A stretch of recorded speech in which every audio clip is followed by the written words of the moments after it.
లేకపోతే ఇప్పుడు మనకు సిఓఈస్ కూడా అయినాయి. మెయిన్ ఉద్దేశము మంచి ఐఐటి ఎన్ఐటీస్ ర్యాంక్స్ తీసుకురావడము.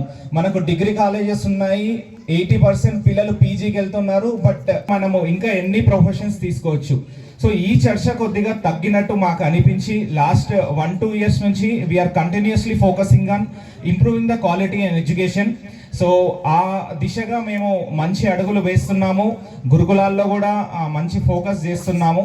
సో మీ అందరి సహకారంతో మనం ఇంకా కూడా మంచి మంచి ప్రోగ్రామ్స్, జిల్లా కలెక్టర్ గారు కూడా ట్రైబల్ వెల్ఫేర్ ఇన్స్టిట్యూషన్స్ పైన హీఈస్ కంటిన్యూస్లీ ఫోకసింగ్.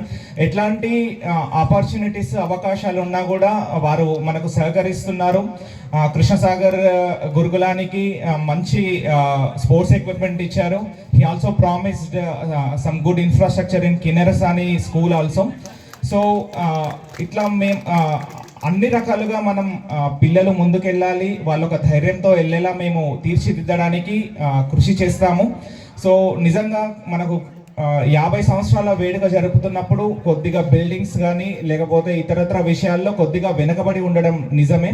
సో ఇమీడియట్గా ఐటీడీఏ నుంచి కుదిరినంత, దెన్ మన గురుకులం సెక్రటరీ ఆఫీస్ నుంచి కుదిరినంత, and with some support from district collector garu ఖచ్చితంగా వితిన్ 1 ఇయర్ 1.5 ఇయర్ కొద్దిగా మనము గురుకులాన్ని ఒక మంచి షేప్ తీసుకెళ్ళడానికి ఖచ్చితంగా నేను ప్రయత్నం చేస్తానని తెలియజేస్తూ ముగిస్తున్నాను. Thank you.